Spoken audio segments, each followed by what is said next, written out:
Sir ఇప్పుడు audio leaks కి సంబంధించి ఒక క్వశ్చన్ మార్క్ అందులో అమ్మాయే ఆ అబ్బాయిని అడుగుతున్నట్టుగా ఫోర్స్ చేస్తున్నట్టుగా రిలేషన్ లోకి లాగబడుతున్నట్టుగా ఇష్యూని డ్రాగ్ చేస్తున్నట్టుగా కామన్ గా వింటున్న వాళ్ళకి కలుగుతున్న అనుమానం. ఇందులో వాస్తవాలు ఏంటి? ఆ అమ్మాయి ఇష్టం ఉంది కాబట్టే ప్రేమ వైపు లాగిందా, పెళ్లి కోసం ప్రయత్నం చేసిందంటారా? మీకు తెలిసింది ఏంటి?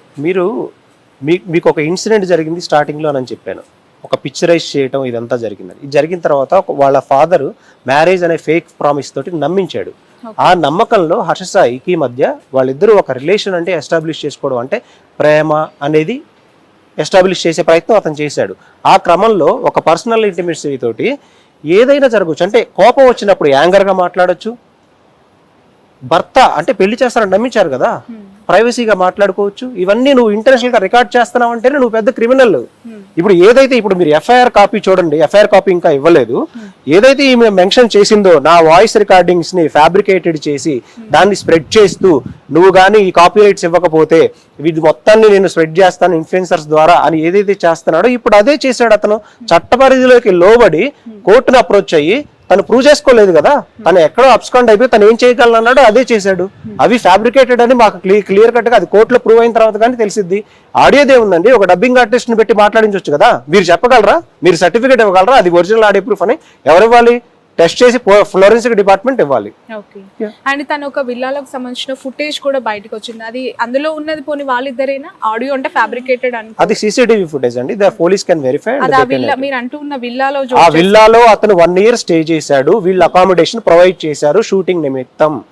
అది స్టార్టింగ్ డేస్ లోనే వాళ్ళకి అతను ఒకటి చూపిస్తున్నాడు. ఏం చూపిస్తున్నాడు? తను ఇలా కొట్టుకుంటుంది, ఇలా అంటుంది, ఏంటి చూపిస్తేనే ఒక ఉమెన్ అంత ఫ్రస్ట్రేట్ ఎందుకు అవుతుంది?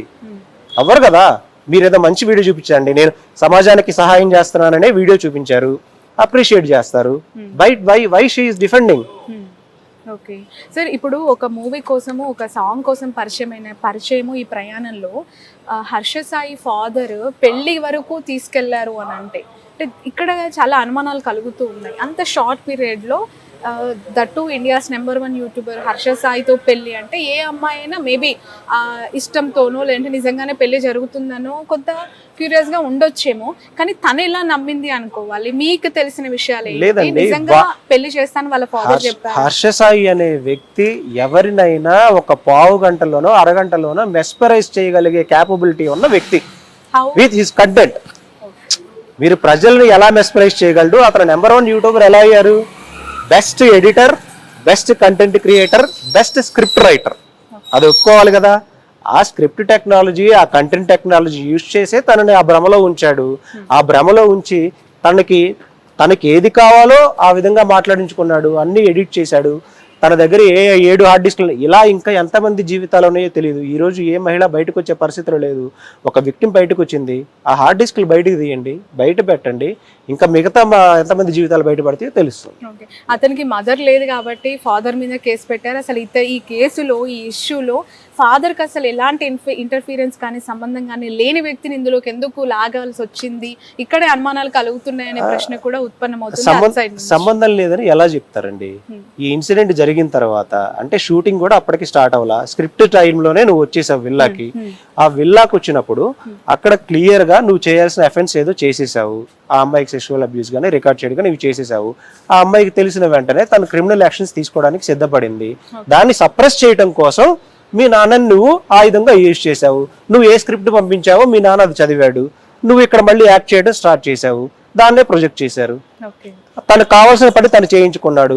షూటింగ్ స్మూత్ గా, అసలు ఈ సినిమా వచ్చిందో రాదో కూడా తెలియని పరిస్థితుల్లో వాళ్ళు అప్పటికి ఇతన్ని ట్రస్ట్ చేసి దాన్ని అంత ఇన్వెస్ట్మెంట్ పెట్టి టీజర్ కూడా అంత గ్రాండ్ గా పాన్ ఇండియా లెవెల్లో దాన్ని రిలీజ్ చేసిన తర్వాత దీని మీద నీకు హోప్స్ పెరిగి నువ్వు బ్లాక్ మెయిల్ చేయడం స్టార్ట్ చేసావు.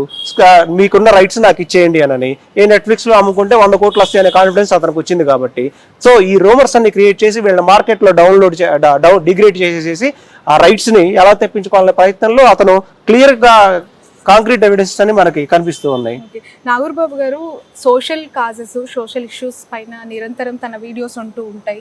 చాలా మంది ఆర్ఫన్స్ కి, పూర్స్ కి వీధుల్లోకి వెళ్ళి ఆయన లైక్ హెల్పింగ్ చేస్తున్న వీడియోస్ మనకి కనిపిస్తూ ఉన్నాయి.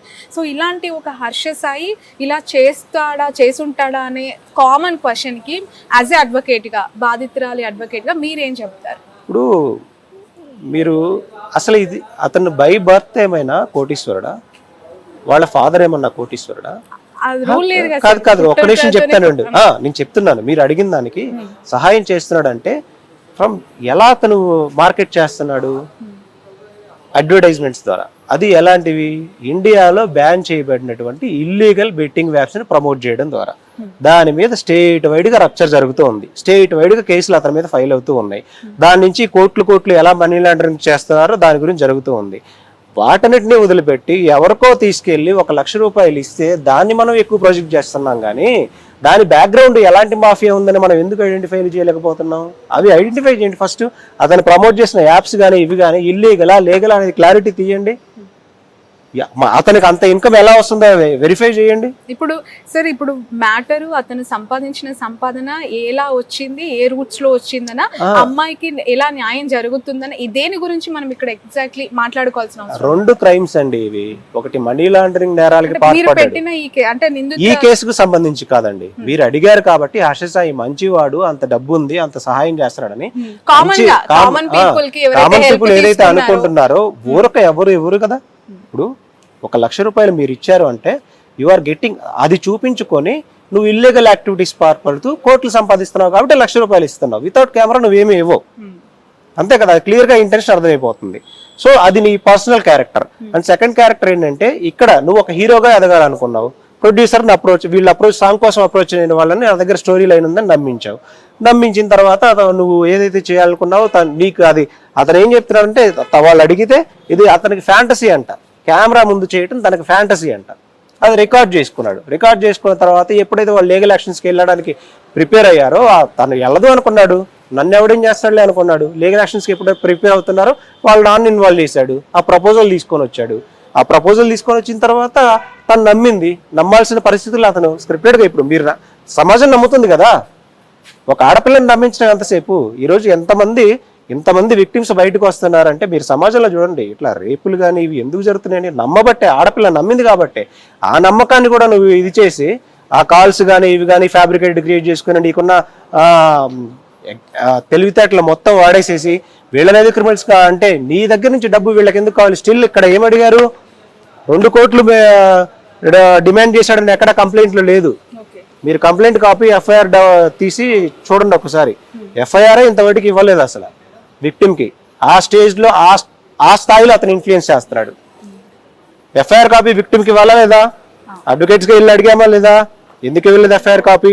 ఎఫ్ఐఆర్ కాపీ బయటపడితే నిజాలు బయటపడతాయి. అసలు కంప్లైంట్ భయపడింది కాబట్టి మిస్లీడ్ చేయడం కోసం మీడియాకి రాంగ్ డైరెక్షన్స్ అతనే ఇస్తూ ఉన్నాడు. సరే, ఇప్పుడు నిన్న రాత్రి పెట్టిన ఈ కేసెస్ కి సంబంధించిన వివరాలు ఒకసారి చెప్తారా? ఏ సెక్షన్స్ కింద కేసులు పెట్టారు, ఏం అప్లికబుల్ అవుతాయి దానికి సంబంధించి? నిన్న వచ్చేసి 328 ఐపీసీ అండి.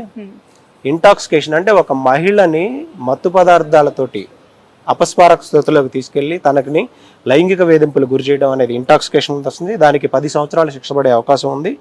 376 అండి. అంటే రిపీటెడ్గా తనని హెరాస్మెంట్ చేసిన దాని కింద అది కూడా 10 years క్రైమ్ పడుతుందండి. తన ప్రైవసీకి భంగం కలిగించే విధంగా రికార్డింగ్స్ ఇవన్నీ చేసిన దానివల్ల 354, అది 4 years పడుతుందండి. తను ఏదైతే చెప్పాడో అది చేసి చూపించాడు. అంటే నీ దగ్గర ఉన్న ఆధారాలు కోర్టుకి సబ్మిట్ చేయకుండా మేము ఎఫ్ఐఆర్లో ఏదైతే మెన్షన్ చేశారో, అంటే కంప్లైంట్లో ఏదైతే అఫెండర్స్ పెట్టారో, ఈ వాయిస్ రికార్డింగ్స్ ఇవన్నీ అతని దగ్గర మేమే చెప్తున్నాం కదా. వాటిలో నువ్వు కొన్ని ఫ్యాబ్రికేట్ చేసావని మేమే చెప్తున్నాం కదా. నువ్వు చెప్పేది ఏంటి? నువ్వు లీక్ చేసేది ఏంటి? కోర్టు దగ్గరికి వెళ్ళి కోర్టుకు సబ్మిట్ చేయి. 5 నిమిషాలు ఫోరెన్సిక్ పంపిన తర్వాత వెళ్తాయి. సరే, ఇప్పుడు ఇంతకాలం తర్వాత తను మత్తు పదార్థం ఇచ్చి లైంగికంగా వేధించారు, రేప్ అటెంప్ట్ చేశారు అని చెప్పి పెట్టింది కదా కేసు. అది ఆ పర్టికులర్ ఇన్సిడెంట్ జరిగినప్పుడు ఎందుకు పెట్టలేదు అని ఇంకో ప్రశ్నకి సమాధానం. పర్టికులర్ ఇన్సిడెంట్ జరిగి పెట్టే సందర్భాల్లోకి వెళ్ళేటప్పుడే మీ నాన్నగారిని ఇన్వాల్వ్ చేసి మ్యారేజ్ ప్రపోజల్ తీసుకొని వచ్చాడు కదా. మళ్ళీ నమ్మింది కదా అమ్మాయి. నమ్మి పెట్టే మళ్ళీ నీ మీద డబ్బు పెట్టి ఇంత సినిమా తీశారు కదా. సరే, ఇప్పుడు ఫైనల్ గా తన వర్షన్, అంటే మిత్రా శర్మ వర్షన్ ఏంటి? తను ఏం కోరుకుంటుంది? ఎందుకంటే ఈ కేసులో తన మీడియా ముందుకు వచ్చి మాట్లాడే పరిస్థితిలో లేదనుకుంటా. యాజ్ వెల్ హర్ష సాయి అడ్వకేటే దీనికి సంబంధించి రెస్పాండ్ అవుతూ ఉన్నారు. సో మేము అడిగింది ఒకటే అండి, తనకి డబ్బు అనేది నథింగ్. తన రెప్యుటేషన్ కూడా ఈ రోజు సొసైటీ నన్ను ఒక విక్టిమ్ లా చూస్తుంది అని ఒక మహిళ డేర్ చేసి ముందుకొచ్చి అతనికి శిక్ష పడాలి అని ఆ అమ్మాయి చేసే పోరాటాన్ని నిజంగా మనం అభినందించాలి.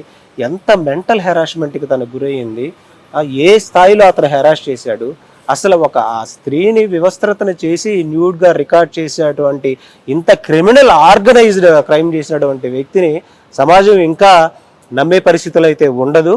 సో ఇతనికి డెఫినెట్ గా శిక్ష అనేది పడుతుందండి. అంత ఈజీగా ఎలా వస్తుందండి? అంటే మీరు ఒక అడ్వకేట్, మీరు బాధితురాల తరపున చెప్తున్నారు, అక్కడ హర్ష సాయి తరపున అడ్వకేట్ కూడా ఇంతకు ముందే మేము చూడడం జరిగింది. అసలు ఈ ఎంటైర్ ఇష్యూలో ప్రేమ లేదు, పెళ్లి లేదు, ఏమంటారు మందు కలిపి లైంగికంగా వేధించడం అసలు హైలీ ఇంపాసిబుల్. ఒక విషయం అబ్జర్వ్ చేయండి, నీకు మోసపూరితమైన ఆలోచన లేకపోతే ఎప్పుడు వాట్సాప్ కాల్స్ మాత్రమే మాట్లాడే Harsha Sai why intentionally has been recorded her private calls? నీకు ఆలోచన ఉంది కాబట్టే నువ్వు ఈ రోజు కాకపోతే రేపైనా తనని పెళ్లి పేరుతో తను అడిగితే తను ఇలాంటి క్యారెక్టర్ ని డిఫేమ్ చేసి అందుకే నేను చేసుకోకూడదు అనే ఉద్దేశంలో ఉన్నావు కాబట్టి నువ్వు రికార్డ్ చేసావు. ఫైనల్ గా ఏం డిమాండ్ చేస్తున్నారు సార్? అంటే తనను అతనికి శిక్షార్హుడు అండి, శిక్ష పడాలి. దానికోసం మేము లీగల్ గా న్యాయ పోరాటం చేస్తాం అంతే. ఓకే. అండ్ మీరు ఇంతకు ముందు అంటూ ఉన్నారు ఫుల్లీ పోలీస్ని కూడా మేనేజ్ చేసే సిచ్యువేషన్ లో తను ఉన్నారు అని చెప్పి, ఇది ట్రాన్స్పరెంట్ గా జరుగుతుందని నమ్మకం మీకేమైనా ఉందా? ట్రాన్స్పరెంట్ గా జరుగుతుంది అని అంటే, నిన్న మేము ఎప్పుడో కంప్లైంట్ ఇవ్వడానికి వెళ్ళినప్పుడు కనీసం సిఐ గారు అడ్వకేట్స్ ని కూడా కలవకుండా 3 hours బయట నించోబెట్టాడండి. ఆయనకు ఫోన్ కాల్స్ వచ్చేసేస్తాయి, ఎఫ్ఐఆర్ కాపీ కూడా విక్టిమ్ కి ఇవ్వరు. కానీ ఈ లోపే మీడియాలో అంతా ఏదో ఒక ఇది ఒక ఆ కేసు కాదు, ఇది 2 కోట్లకు సంబంధించిన సినిమాకి సంబంధించిన కేసు అంటారు. ఎందుకంటే లీక్ అయిన ఆడియో కాల్స్ వింటూ ఉన్నప్పుడు కామన్ గా సో ఇంటెన్షనల్ గా ప్లాన్డ్ కాబట్టి అది మీకు ట్రాన్స్పరెంట్ గా ఉంటే ఎఫ్ఐఆర్ కాపీ. ఇప్పుడు వేరే కేసులో రీసెంట్ గా ఒక సెలబ్రిటీ కేసు చూసాం, ఎఫ్ఐఆర్ మీడియాకి రిలీజ్ అయిందా లేదా, కంప్లైంట్ రిలీజ్ అయిందా లేదా, ఎందుకు దీన్ని సప్రెస్ చేస్తున్నారు, ఎందుకు ఎఫ్ఐఆర్ లో కంప్లైంట్ లో ఉన్నటువంటి నిజాలు వాస్తవాలు ఏంటో బయటకు రానియకుండా రూమర్ స్ప్రెడ్ చేస్తూ ఉన్నారు. అసలు 2 కోట్లని ఎక్కడొచ్చింది, కంప్లైంట్ లో ఉందా 2 కోట్లని? ఇవన్నీ ఎవరు స్ప్రెడ్ చేస్తున్నారు? అతని మీడియా టీం ఉంది, అతనికి ఆ టీం కి ఏది జరిగితే ఎలా చేయాలో ఆర్గనైజర్ గా తెలుసు. సార్ ఇప్పుడు తను ఆడియో కాల్స్ లేదంటే కొంత ఫుటేజెస్ హర్ష సాయి నుంచి లీక్ అయ్యాయి, తనకు ఒక వ్యవస్థ ఉంది, మానిటరింగ్ టీమ్ అదంతా చేస్తుందని మీరు అంటున్నారు. మిత్రా శర్మ కూడా బిగ్ బాస్ కి వెళ్ళొచ్చి టాప్ 5 కంటెస్టెంట్, తనకు కూడా కొంత సోషల్ మీడియా ఇన్ఫ్లుయెన్స్ కావచ్చు, టీమ్ కావచ్చు, సపోర్టివ్ సిస్టమ్ కావచ్చు ఉంటుంది కదా. ఇప్పటి వరకు తన నుంచి ఇలాంటివి ఏవైనా ఫుటేజెస్ అంటే తను ఆరోపించే దాంట్లో నిజం ఉంది అనుకున్నప్పుడు బయట పెడితే బాగుండేదేమో కదా. ఇప్పుడు అతను జస్ట్ కాల్స్ తనే నన్ను ఇది చేస్తుంది అన్నప్పుడు మీ ఇద్దరి మధ్య అంత ఇంటిమెసీ ఎలా వచ్చింది? ఆ విల్లాలో నువ్వు అక్కడ 1 year ఎందుకు స్టే చేసావు హర్ష సాయి? ఐటీసీలో కోహినూరులో సంవత్సరాలు నెలలు ఉండేటువంటి వ్యక్తి ఆ పర్టికులర్ వీళ్ళు ప్రొవైడ్ చేసిన విల్లాలో నువ్వు ఎందుకు చేసావు? ఆ విల్లాలో నువ్వు వీడియోలో ఏం చూపిస్తున్నావు, ఏం డిఫెండ్ చేస్తుంది అనేది చూస్తే మీకు ఒక క్లియర్ పిక్చర్ వచ్చేసింది. ఆ తర్వాత అది చేశాడు కాబట్టి సీసీ కెమెరాలో ఆడియో ఎలా ఉంటుందండి?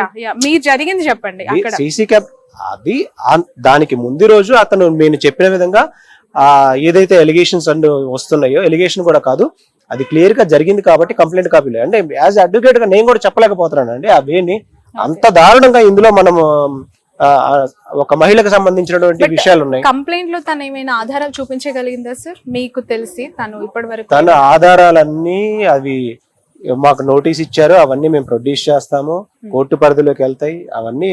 అది ఫర్దర్ అవ్వండి. ఫస్ట్ ముందు అతన్ని ఈ సెక్షన్స్ ప్రకారం అరెస్ట్ చేయాలి. మన డిమాండ్ అది. ఒక విక్టిమ్ ఇలా బాధపడుతూ సమాజంలో నుంచి బయటికి రాలేని స్టేజ్ లో ఉన్నప్పుడు అతన్ని అరెస్ట్ చేసిన తర్వాత ఇవన్నీ కోర్టు ప్రొసీడింగ్స్ లో వచ్చేసేస్తాయి. అంటే ఎవిడెన్స్ చూపించిన తర్వాత అరెస్ట్ చేయాల్సి ఉంటుందేనా, ముందే అరెస్ట్ చేసిన తర్వాత కోర్టుకు సమర్పించాల్సి ఉంటుంది? ఎందుకంటే అతన్ని అరెస్ట్ చేయాలి, ఎవిడెన్సెస్ కూడా వాళ్ళు కొన్ని ఆల్రెడీ ఎంతో కొంత నిజం ఇందులో ఉంది అని నమ్మి వాళ్ళు కొన్ని ఎవిడెన్సెస్ ఇస్తున్నాం కాబట్టి వాళ్ళు ఈ సెక్షన్స్ మెన్షన్ చేశారు, లేకపోతే చేయరు కదా. Okay okay. సో తన సిచ్యువేషన్ ఏంటండి మిత్రా శర్మ గారి? మెంటల్ గా ఈ రోజు ఒక విక్టిమ్ నిజంగా ఒక మహిళ తన ఇవన్నీ ఉన్నాయని బయటికి వచ్చి చెప్పుకొని ఎన్నోసార్లు తన సూసైడ్ థాట్స్ కూడా వచ్చిన సిచ్యువేషన్ ఉంది. ఓకే. ఇప్పటికీ ఈ రికార్డింగ్స్ వల్ల వీటి వల్ల రేపు ఇంకొక వీడియో రిలీజ్ చేస్తాడండి, తను సూసైడ్ చేసుకున్నది. ఏంటి బాధ్యత? మహిళలు ఎంత సెన్సిటివ్ గా ఉంటారు, ఎవరిది బాధ్యత? అంటే నువ్వు నీ క్రైమ్ ని ఆర్గనైజ్డ్ క్రైమ్ ని ఎదుటి వాళ్ళ మీద రుద్దడం కోసం నువ్వు ఏ స్థాయికైనా దిగజారిపోతావు. వాళ్ళని బ్లాక్మెయిల్ చేయడానికైనా, బెదిరించడానికైనా, వ్యవస్థలను మ్యానిపులేట్ చేయడానికైనా, ఎఫ్ఐఆర్ కాపీని సప్రెస్ చేయడానికైనా, ఎఫ్ఐఆర్ కాపీని కేసును మిస్లీడ్ చేయడానికైనా ఏ స్థాయికైనా దిగజారిపోతావని ఇంటెన్షనల్ గా అర్థమైపోతుంది. Okay okay so thank you so much sir. ఫైనల్గా మాకు ఒక 3 ఆడియో కాల్స్ అయితే రావడం జరిగింది. అందులో హర్ష సాయి అండ్ ఆ అమ్మాయి మధ్య ఉన్న లైక్ సంభాషణ వింటూ ఉన్నప్పుడు నవ్వుతూ ఉన్నారు అండ్ తను అడుగుతూ ఉంది. ఆ ఆడియోలు నేను ఆల్రెడీ విన్నానండి. యా యా ఆడియోలు నేను ఆల్రెడీ విన్నా. మేము కంప్లైంట్ మీకు వచ్చాయి సార్? వచ్చాయి. అవి మేము ఇక్కడ ఏం మెన్షన్ చేసాం కంప్లైంట్ లో?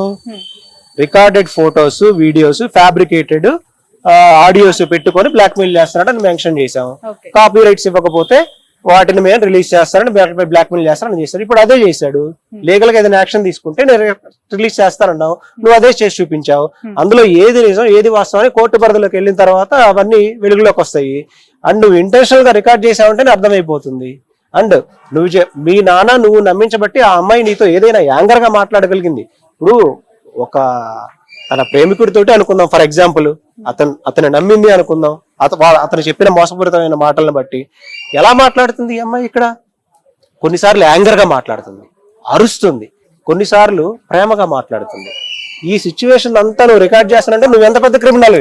అంటే మ్యూచువల్ గా వీళ్ళిద్దరూ కూడా కంటిన్యూ అయ్యింది కొంతకాలం పాటు. వాళ్ళ నాన్న మ్యారేజ్ ప్రపోజల్ పెట్టడం వల్ల, మ్యారేజ్ చేసుకుంటానని నమ్మించడం వల్ల, ప్రతి మధ్య వచ్చే గొడవలన్నిటినీ నువ్వు రికార్డ్ చేసి ఈ అమ్మాయి క్యారెక్టర్ ఇది అని నువ్వు చేసే ప్రయత్నంలో చేసే భాగమే ఇవన్నీ. రేపు కోర్టు ముందు ప్రూవ్ అవ్వాలి కదండి. Right. Okay thank you so much sir.